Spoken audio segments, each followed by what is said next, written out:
Hello বন্ধুরা, শুভ দুপুর। তোমরা সবাই কেমন আছো? আশা করি ভালো আছো। আমি তো অনেক ভালো আছি। আর সব মুসলিম ভাই বোনদেরকে ঈদ মুবারক। যত প্রবাসী ভাই বোন, যত দূরের ভাই বোন, সবাইকে ঈদ মুবারক। সবাইকে সবাইকে আর সবাই আজকের দিনটাতে সবাই ফুর্তি করো, অনেক আনন্দ কাটো। আগামী দিনগুলো অনেক আনন্দ কাটুক, তোমাদেরকে এই দুয়াই করি সোনা ভাই বোন। আর জানো সোনা ভাই বোন, ধন দৌলত টাকা পয়সা কিচ্ছু থাকবে না জীবনে, থাকবে শুধু ফুর্তি। বুঝতে পারছো? সবসময় মনের আনন্দ করে থাকতে হয়, সবসময় হাসি মুখ নিয়ে থাকতে হয়। দেখো না জয় দিদি ভাই, যতই কষ্ট হোক একদম হাসি মুখটা আছে জয় দিদি ভাই। ঠিক আছে সোনা ভাই বোন। আর দেখো তোমাদের দাদা ভাই একটা টুকটুকো শাড়ি এনে দিয়েছে আমাকে। শাড়িটা খুব ভালো লাগছে না আমার, সেই ভালো লেগেছে। শাড়িটা আমি পরেছি। আমি এখন ঘুরতে যাবো হাজবেন্ডের সাথে। বলছি কি আমাকে একটু ঘুরে নিয়ে আসো তো। বলছে কি ঠিক আছে। আর আমার দেখো না আর কিছু কিছু জিনিস তোমাদের লোকে শেয়ার করছি, দাঁড়াও এক সেকেন্ড। এই দেখো, এই ব্যাগটা কে দিয়েছে আমাকে বলো তো? এই ব্যাগটা আমার ছোট ছেলে এনে দিয়েছে আজকে। বলছে কি মা এই ব্যাগটা তোমাকে আমি এনে দিলাম। দেখো, তার মানে আমাদের এখানে তো সবাই ঘুরতে গেছে, ও ঘুরে যে এটা এনে দিছে।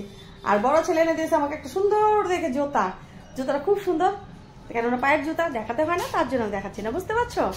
আর এখন আমি যাবো তোমাদের দাদা ভাইয়ের সাথে একটু ঘুরতে। তার আগে একটু টাকা পয়সা নিয়ে নিই, কারণ টাকা পয়সা তোমাদের দাদা ভাইয়ের সাথেই যাবো, কিন্তু গেলেও না আমার একটু টাকা পয়সা আমারও তো লাগে না। বুঝতে পারছো না? তোমাদের দাদা ভাই যদি আমাকে কিছু কিনে দেয় তাহলে তো ওকেও আমাকে কিছু কিনে দিতে হবে আবার, কেন অনেক কিছু কেনাকাটা হয়ে গেছে। তবুও ভাবছি যে না, একটু ঘুরতে যদি যাবো আর একটু কিছু কেনাকাটা করবো আর কি। তো কিছু টাকা নিয়ে যাই, সঙ্গে থেকো তোমরা। যাচ্ছি তোমাদের লগে শেয়ার করতে। দেখো বন্ধুরা, আমার একদম গেটের সামনে এখন যাচ্ছি দুজনে মিলে, একদম হিরোইন চলছি। বুঝতে পারছো না? একদম কেমন লাগছে দেখো তো আমাকে, একটু কমেন্টে বলবে। হ্যাঁ, এখন তো বলতে পারবে না, কিন্তু কমেন্টে ঠিক বলতে পারবে। এখন কোথায় নিয়ে যাবে তাও জানি না। বুঝতে পারছো? কারো বাড়িতে যাব না, খালি ঘুরাবে বলে। ঠিক আছে, ঘুরবো। আছে যত দূর পারি ঘুরতেই থাকবো। এটা কিন্তু আমাদের রাস্তাটা, বুঝতে পারছো না? এই তিনালি রাস্তাটা, এটাই আমার বাড়ি, তোমরা তো জানোই। এই দেখো এখন বাইকে চড়ে বসে একদম। আমার না ভয় লাগে, বলো তো কেন? ক্যামেরাটা যদি হাতে থেকে পড়ে যায় মোবাইলটা, তাহলে তো একদম মানে 55,000 টাকার মোবাইল একদম জলে। বুঝতে পারছো? তার জন্য মানে আমি ক্যামেরাটাকে আগে সাবধান করে রাখি। আমি পড়ে যাবো কোনো দুঃখ নেই, কিন্তু ক্যামেরা যেতে না পারে, মানে মোবাইলটা যেতে না পারে। বুঝতে পারছো না? ক্যামেরা তো না, সরি মোবাইল। এখন দুজনে মিলে একদম চলছি। একটা দাদা ভাই ভালো লাগছে এরকম করে বলছে। আর দেখো আবার আরেক জায়গাটাতে নামছিলাম, এই জায়গাটা দেখতে ভালো লাগে।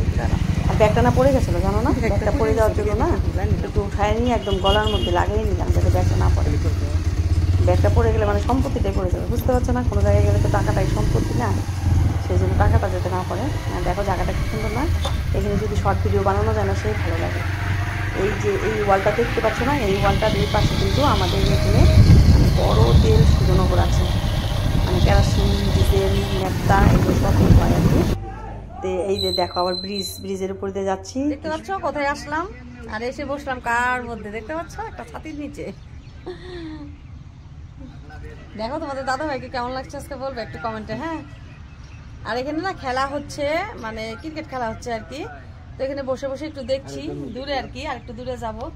আর ওই যে সামনে নদীর পাড় আছে, মানে অনেক কিছু আছে খাবো আর কি। এখানে তরমুজ পাওয়া যাবে, কিছু না পাওয়া গেলে তরমুজ পাওয়া যাবে। তো সঙ্গে থেকে দেখতে থাকো, অনেকগুলো রিল ভিডিও বানিয়ে নিই। দেখো বন্ধুরা, এই জায়গাগুলো এত ভালো লাগে। দেখো একদম নীরব, কোনো একটা বাড়ি ঘর নেই, কিছু নেই। ওই দূরের থেকে একটা গাড়ি দিয়ে একজন আসছে।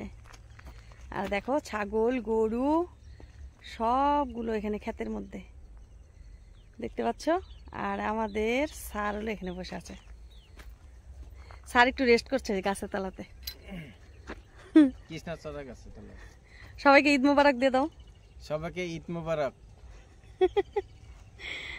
দেখতে পাচ্ছ?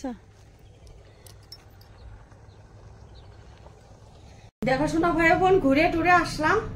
আসার পরে একটু রাত্রি হয়ে গেছে। বুঝতে পারছো? ছাগল টাগল গুলোকে উঠানো হলো, এখন গাখির টাকির খাওয়ালাম ওদেরকে। এখন তোমাদের দাদা ভাই বলছে যে হলো আমাকে একটু চা বানিয়ে দাও, তার জন্য আসলাম রান্নাঘরে। এখন চা বানাবো, ও চা খাবে আমিও খাবো, কেননা বাইরে তো চা খাই না, মানে বাড়ির চাটাই ভালো লাগে বেশিরভাগ। খালি গাখিতে চা বানাবো এখন। তো আগে কাপড়টা ছাড়বো, এখন ছেড়ে টেরে তারপর চাটা বানাবো আর কি। তো সোনা ভাই বোন, আজকের ভিডিওটা বড় করছি না, তোমরা ভালো থেকো, সুস্থ থেকো। আগামীকাল আসবো একটা নতুন ভিডিওর সাথে। বাই বাই, সবাইকে গুড নাইট।